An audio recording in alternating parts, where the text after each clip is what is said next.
Hello বন্ধুরা, আমাদের YouTube চ্যানেলের পক্ষ থেকে আরেকবার স্বাগত। আজকে এই ভিডিওতে আমরা আলোচনা করব ওয়েস্ট বেঙ্গল পুলিশ রিক্রুটমেন্ট বোর্ডের তরফ থেকে যে কলকাতা পুলিশ কনস্টেবল এবং লেডি কনস্টেবল 2024-এর বিজ্ঞপ্তি জারি হয়েছে। সেখানে বলে রাখি, টোটাল যে ভ্যাকেন্সি সংখ্যা সেটা কিন্তু বেড়ে গেল। অর্থাৎ ছেলেদের ক্ষেত্রেও বেশি শূন্যপদে নিয়োগ করা হচ্ছে এবং মেয়েদের ক্ষেত্রেও কিন্তু বেশি শূন্যপদে নিয়োগ করা হচ্ছে।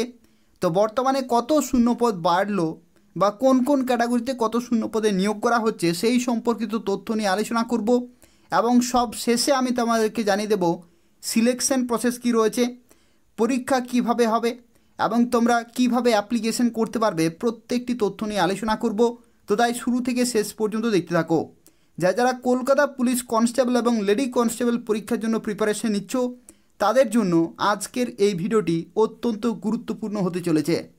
তো দেখতে পাচ্ছি এই যে বিজ্ঞপ্তি, এটা কিন্তু আজকেই প্রকাশিত হয়েছে, অর্থাৎ 11ই মার্চ 2024 আজকেই এই বিজ্ঞপ্তিটি প্রকাশিত হয়েছে এদের অফিসিয়াল ওয়েবসাইটে।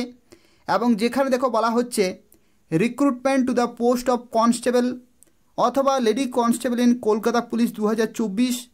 এবং এখানে দেখো বলা হচ্ছে this is to inform that the vacancy position for recruitment to the post of constable or Lady Constable in Kolkata Police 2024 has been revised and given here under।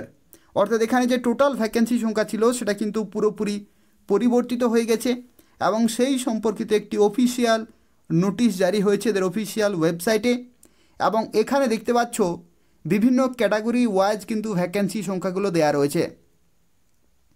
এখানে দেখতে পাচ্ছ জেনারেল ক্যাটাগরিতে বর্তমানে ছেলেদের ক্ষেত্রে 544টি শূন্যপদে কিন্তু নিয়োগ করা হচ্ছে, খুব ভালো সুযোগ রয়েছে।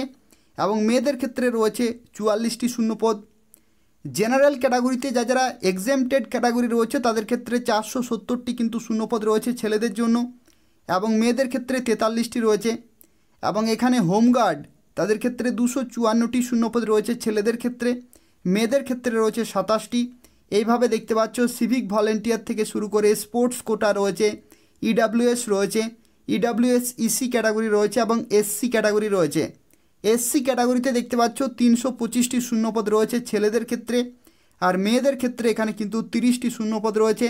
এবং একই রকমভাবে এখানে দেখতে পাচ্ছ এসসি ক্যাটাগরিতে এক্সেমটেড, হোমগার্ড, সিভিক ভলেন্টিয়ার এই সমস্ত বিভিন্ন ক্যাটাগরি ওয়াইজ কিন্তু ভ্যাকেন্সি সংখ্যাগুলো দেওয়া রয়েছে। আর যারা এসটি ক্যাটাগরিতে রয়েছে তাদের ক্ষেত্রে বর্তমানে টোটাল কিন্তু 73টি শূন্যপদ ছেলেদের ক্ষেত্রে, মেয়েদের ক্ষেত্রে রয়েছে 6টি। আর ওবিসি এ ক্যাটাগরিতে 110টি শূন্যপদ ছেলেদের ক্ষেত্রে, মেয়েদের ক্ষেত্রে রয়েছে 9টি। এবং একই রকমভাবে দেখতে পাচ্ছ ওবিসি এ ইসি ক্যাটাগরিতে রয়েছে, হোমগার্ড রয়েছে, সিভিক ভলেন্টিয়ার রয়েছে, প্রত্যেকটি ক্যাটাগরি ওয়াইজ এখানে দেখতে পাচ্ছ বিভিন্ন শূন্যপদ রয়েছে। ওবিসি বি এর ক্ষেত্রে এখানে দেখতে পাচ্ছ 109টি শূন্যপদ ছেলেদের ক্ষেত্রে এবং মেয়েদের ক্ষেত্রে রয়েছে 10টি। এবং এখানে ওবিসি বি এর ক্ষেত্রে এক্সেমটেড ক্যাটাগরি, হোমগার্ড এবং সিভিক ভলেন্টিয়ার তাদের ক্ষেত্রে দেখতে পাচ্ছ বিভিন্ন শূন্যপদে নিয়োগ করা হচ্ছে। এবং এই যে নোটিশ জারি হয়েছে এই নোটিশের ক্ষেত্রে দেখতে পাচ্ছ ছেলেদের ক্ষেত্রে বর্তমানে 3624টি শূন্যপদ এবং মেয়েদের ক্ষেত্রে টোটাল 330টি শূন্যপদে কিন্তু নিয়োগ করা হচ্ছে। অর্থাৎ খুব ভালো সুযোগ রয়েছে, প্রিপারেশন কিন্তু খুব ভালোভাবে চালিয়ে যাও, খুব ভালো কিন্তু শূন্যপদ। এবং তার সাথে তোমরা এখানে মাধ্যমিক পাস কোয়ালিফিকেশানে অ্যাপ্লিকেশন করতে পারবে। কলকাতা পুলিশ কনস্টেবল মাধ্যমিক পাস, কোনো রকমের পার্সেন্টেজের কোনো প্রয়োজন নেই। যারা মাধ্যমিক পাস করেছো তারা প্রত্যেকেই এখানে অ্যাপ্লিকেশন করতে পারবে। তো চলো দেখা যাক এই যে কলকাতা পুলিশ কনস্টেবল এবং লেডি কনস্টেবল পোস্টে নিয়োগ করা হচ্ছে, এই নিয়োগের ক্ষেত্রে সিলেকশন প্রসেস কী রয়েছে, কিভাবে নিয়োগ করা হবে, শারীরিক মাপজোক, মাঠ এবং তার সাথে হাইট কত লাগবে সেই সম্পর্কিত প্রত্যেকটি তথ্য নিয়ে আলোচনা করব। এবং সব শেষে আমি তোমাকে জানিয়ে দেব কতদিন পর্যন্ত তোমরা অ্যাপ্লিকেশন করতে পারবে এবং কিভাবে অ্যাপ্লিকেশন করতে পারবে সেই সম্পর্কে। তো তাই পুরোপুরি ভিডিওটি দেখতে থাকো। তো এখানে যারা অ্যাপ্লিকেশন করবে তাদের ক্ষেত্রে বলে রাখি, মিনিমাম 18 বছর থেকে তোমরা অ্যাপ্লিকেশন করতে পারবে এবং ম্যাক্সিমাম 30 বছর পর্যন্ত সময় পাচ্ছে অ্যাপ্লিকেশন করার জন্য। এবং 1 জানুয়ারি 2024 অনুযায়ী এখানে কিন্তু বয়সের লিমিট ক্যালকুলেট করা হবে। আর যদি তোমরা এসসি এসটি হয়ে থাকো তো সেক্ষেত্রে 5 বছরের ছাড়, যদি তোমরা ওবিসি হয়ে থাকো তো সেক্ষেত্রে 3 বছরের ছাড় কিন্তু পেয়ে যাবে। অর্থাৎ এখানে বলে রাখি জেনারেল ক্যাটাগরিতে এখানে 18 থেকে 30 বছর পর্যন্ত সময় পাচ্ছ। যারা ওবিসি ক্যাটাগরি তাদের ক্ষেত্রে 18 থেকে 33 বছর পর্যন্ত সময় পাচ্ছ। আর যারা এসসি এসটি ক্যাটাগরি তারা কিন্তু 18 থেকে 35 বছর পর্যন্ত সময় পাচ্ছে অ্যাপ্লিকেশন করার জন্য। এবং 1 জানুয়ারি 2024 অনুযায়ী কিন্তু এখানে বয়সের লিমিট ক্যালকুলেট করা হবে। অর্থাৎ মিনিমাম এবং ম্যাক্সিমাম যে বয়সের লিমিট রয়েছে সেটা কিন্তু 1 জানুয়ারি 2024 ডেটে হতে হবে, তাহলে তোমরা এখানে অ্যাপ্লিকেশন করতে পারবে। এখানে দেখতে পাচ্ছ শিক্ষাগত যোগ্যতার মধ্যে বলে রাখি মাধ্যমিক পাস কিন্তু কোয়ালিফিকেশন চায়। অর্থাৎ মাধ্যমিক পাস যারা করেছো তারা প্রত্যেকেই এখানে অ্যাপ্লিকেশন করতে পারবে। এবং এখানে আরও একটি গুরুত্বপূর্ণ তথ্য, এখানে কিন্তু বাংলা ভাষায় পড়তে লিখতে এবং বলতে জানতে হবে। অর্থাৎ বাংলা ভাষায় কিন্তু পুরোপুরি দক্ষ হতে হবে। আর যারা হিল রিজিয়ন থেকে রয়েছে তাদের ক্ষেত্রে কিন্তু বাংলা ভাষা ম্যান্ডেটারি নয়। তাদের ক্ষেত্রে West Bengal official language act 1961 অনুযায়ী তাদেরকে কিন্তু ফলো করতে হবে রুলগুলো। এবং এখানে বলে রাখি যারা অ্যাপ্লিকেশন করবে তাদের ক্ষেত্রে কিন্তু এখানে শারীরিক মাপজোক হবে। শারীরিক মাপজোকের ক্ষেত্রে দেখতে পাচ্ছ ছেলেদের ক্ষেত্রে কিন্তু আলাদা এবং মেয়েদের ক্ষেত্রে আলাদা।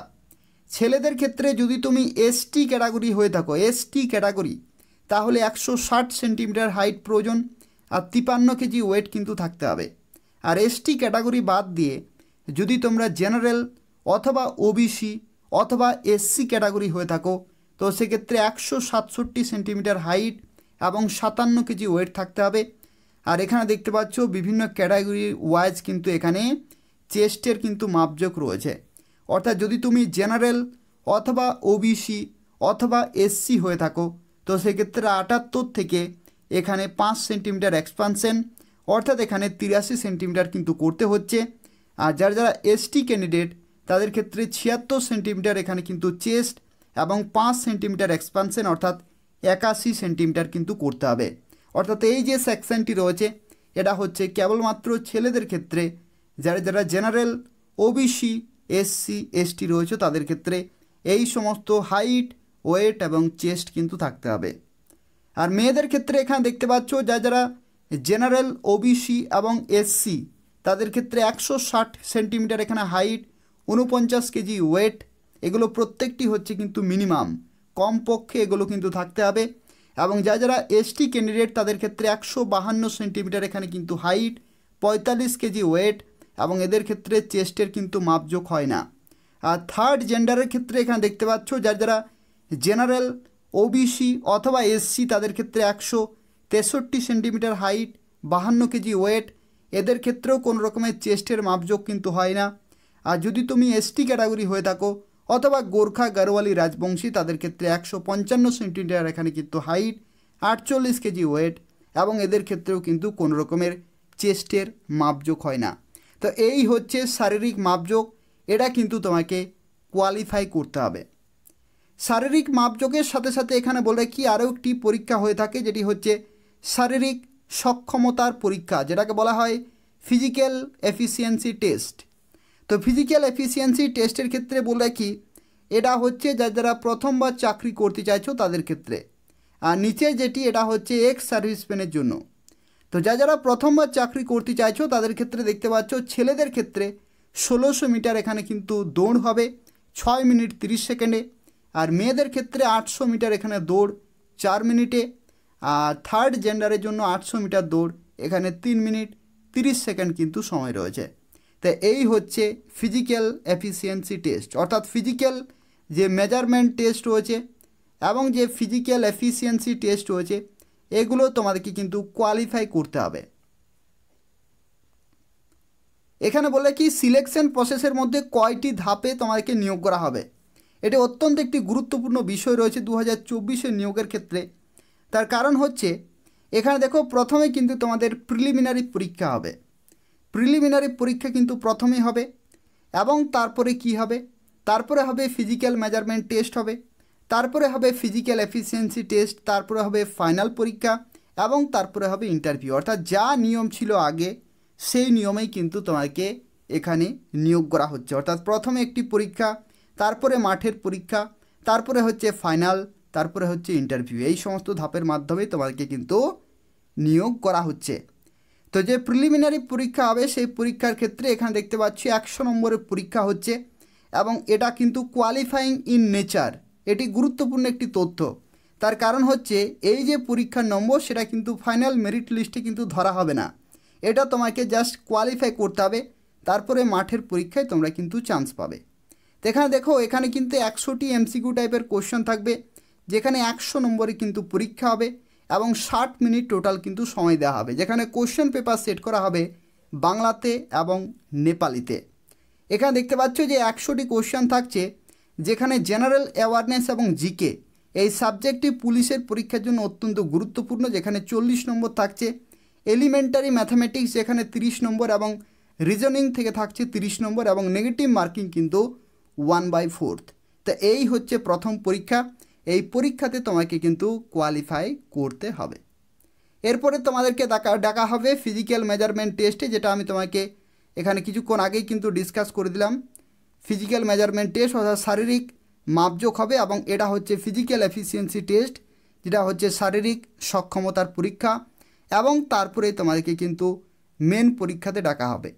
এখানে দেখো একটি গুরুত্বপূর্ণ বিষয় কিন্তু লেখা রয়েছে, যেখানে বলা হচ্ছে ফিজিক্যাল মেজারমেন্ট টেস্ট এবং ফিজিক্যাল এফিসিয়েন্সি টেস্ট এগুলো কিন্তু কোয়ালিফাইং ইন নেচার, অর্থাৎ জাস্ট তোমাকে কিন্তু পরীক্ষায় কোয়ালিফাই করতে হবে, কোনো রকমের নম্বর কিন্তু ধরা হচ্ছে না। অর্থাৎ তোমাদেরকে জানিয়ে রাখি যে প্রিলিমসের যে পরীক্ষা হচ্ছে এবং যে ফিজিক্যাল মেজারমেন্ট টেস্ট হচ্ছে এবং যে ফিজিক্যাল এফিসিয়েন্সি টেস্ট হচ্ছে, এই যে পরীক্ষা, এই তিনটি পরীক্ষার নম্বর কিন্তু পরীক্ষায় ধরা হবে না, জাস্ট তোমাকে কিন্তু কোয়ালিফাই করতে হবে।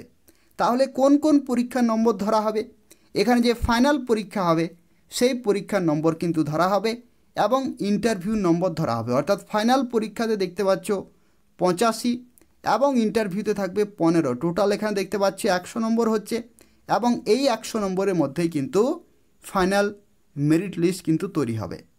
এখানে দেখতে পাচ্ছ যে ফাইনাল যে পরীক্ষাটি হচ্ছে অর্থাৎ যে মেন পরীক্ষা, সেই মেন পরীক্ষা কিন্তু 85 নম্বরের এবং এই 85 নম্বরের মধ্যে কিন্তু এখানে 85টি এমসিকিউ টাইপের কোশ্চেন থাকছে এবং তোমাকে সময় দেওয়া হবে 1 ঘন্টা অর্থাৎ 60 মিনিট, যেখানে বাংলা এবং নেপালিতে কোশ্চেন পেপার সেট করা হবে, যেখানে জেনারেল অ্যাওয়ারনেস এবং জিকে থেকে রয়েছে 25 নম্বর, ইংলিশ থেকে রয়েছে 10, এলিমেন্টারি ম্যাথামেটিক্স 25 এবং রিজনিং এবং লজিক্যাল অ্যানালাইসিস থেকে রয়েছে 25।